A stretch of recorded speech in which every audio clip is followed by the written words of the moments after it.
not to be afraid to express what you want and what you don't want. When to say no. When you adopt that method, life becomes easier. Having to deal with other people becomes something which you can actually enjoy and have less stress. Right.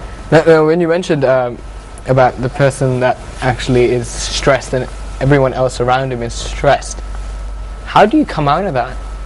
Because I know this person who is that exactly in that spot. What is the solution? Because for me, I just see, okay, you're a lost cause now.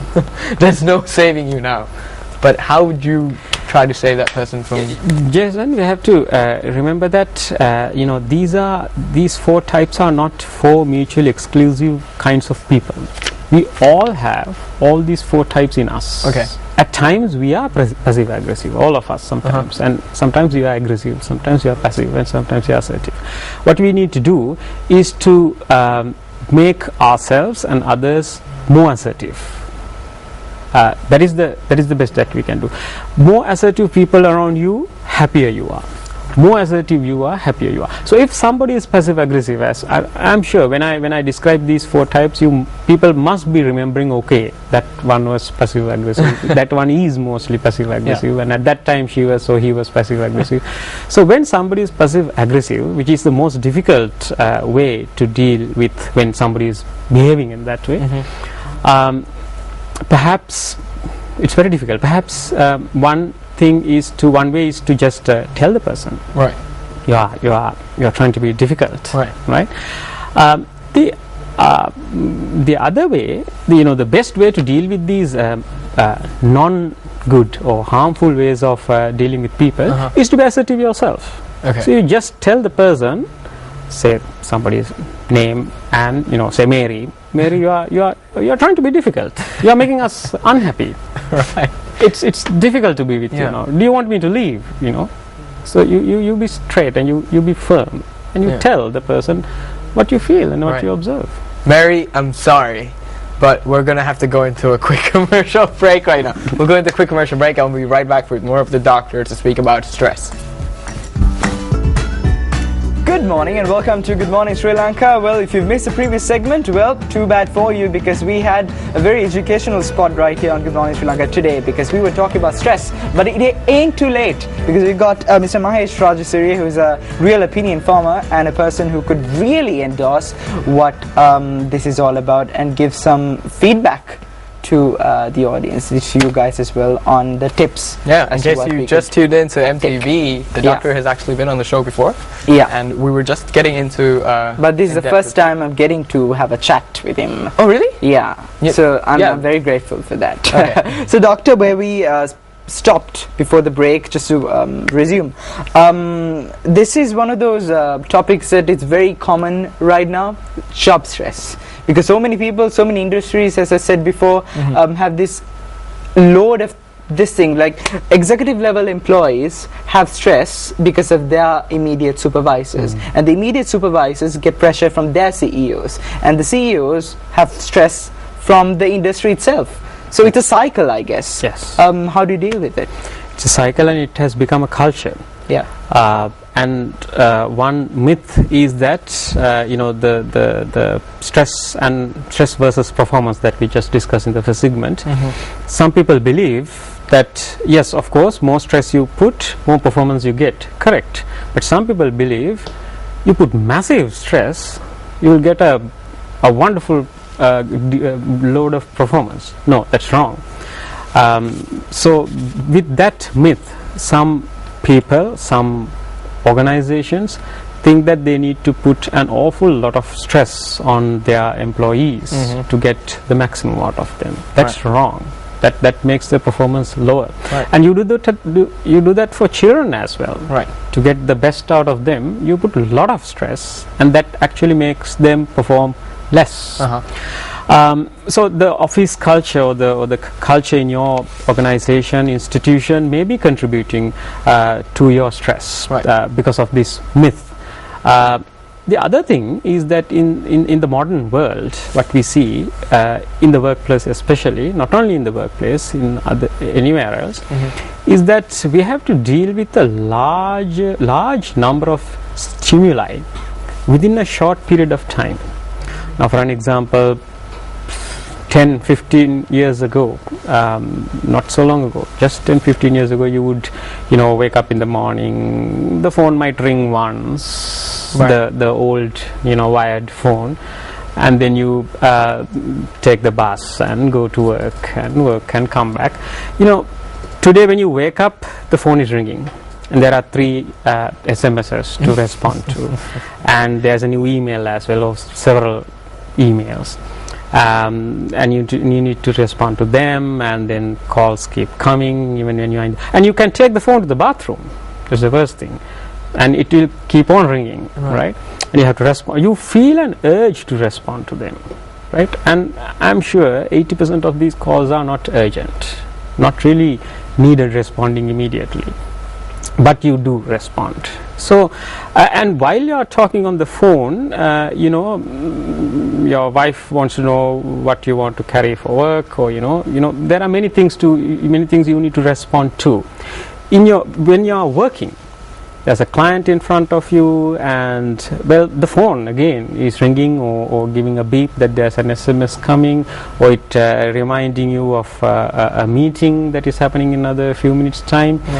These can make your life more organized and less stressful, but on the other hand, having to respond to many things in a short period of time can make it very, very difficult. Can make you feel very stressed. And I told you the vicious cycle. When you are stressed, your reactions to the next stressor, the next event, may be worse than you would if you were less stressed. That would make so the worst reaction or the bad reaction would make the stress more, and you become more stressed, and you do something really not really helpful, perhaps even harmful. So that is, and the other thing in the workplace today, and not only in the workplace, in other places as well, is this undue competitiveness. We have created the competition. We want to beat the other person. The salary has to be at least several hundreds of rupees more than the other person. The car has to have a bigger, larger engine, and the number of holidays we spent away from the country compared to the next person, the number of trips, and so this competitiveness also gives rise to a lot of stress in workplace. It's so, like, when you spoke about it, for me it sounded a lot like it's a lifestyle of how people are living when it comes to the corporate world, when it comes to your personal life itself. And it also sounds like it's a lot of negative energy that they're trying to input onto their employees or their family members, whatever it is.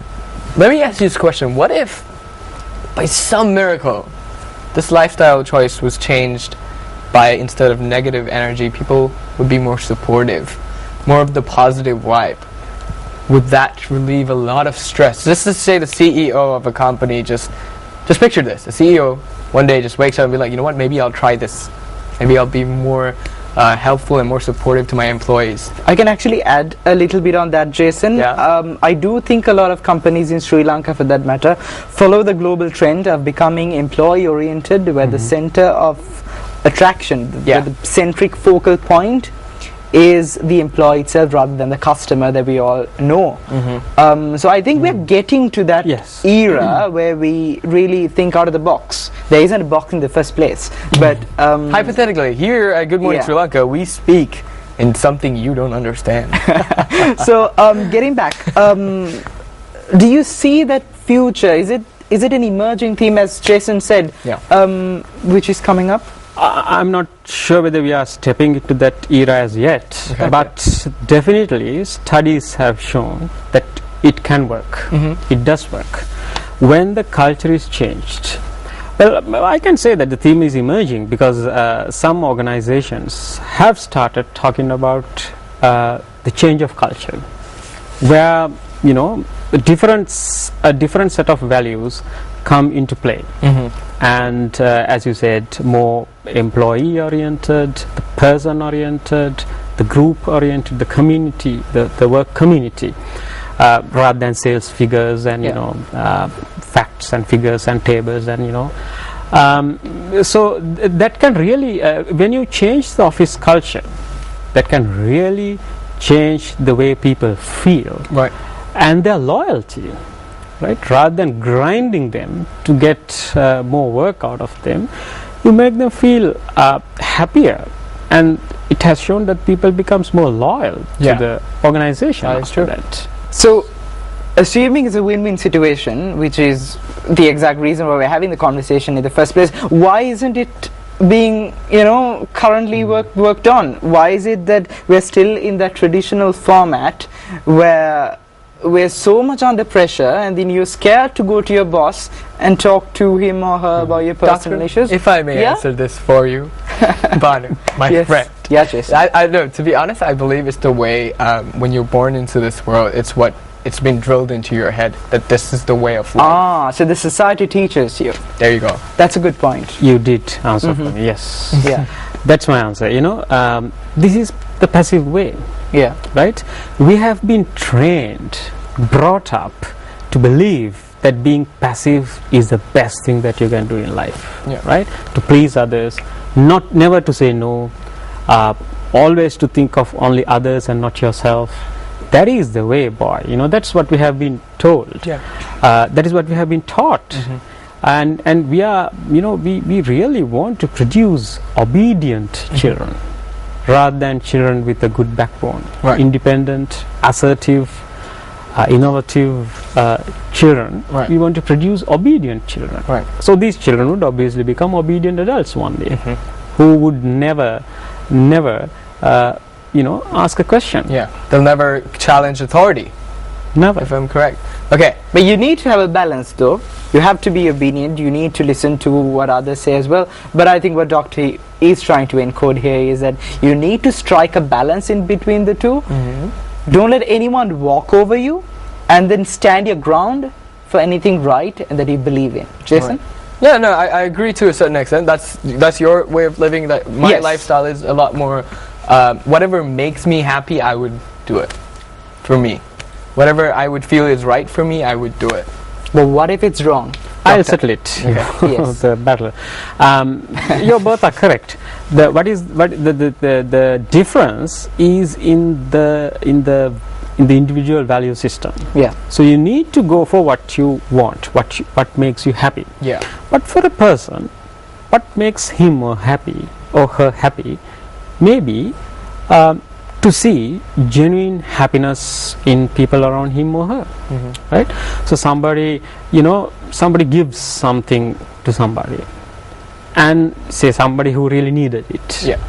Perhaps your favorite wristwatch or whatever, and that really makes that person very, very happy, or fulfills a need which is a burning need in that person's life. Not necessarily always a monetary financial thing. Yeah. It may be time, it may be just a pat on the back, it may be just an acknowledgement, and that makes you happy.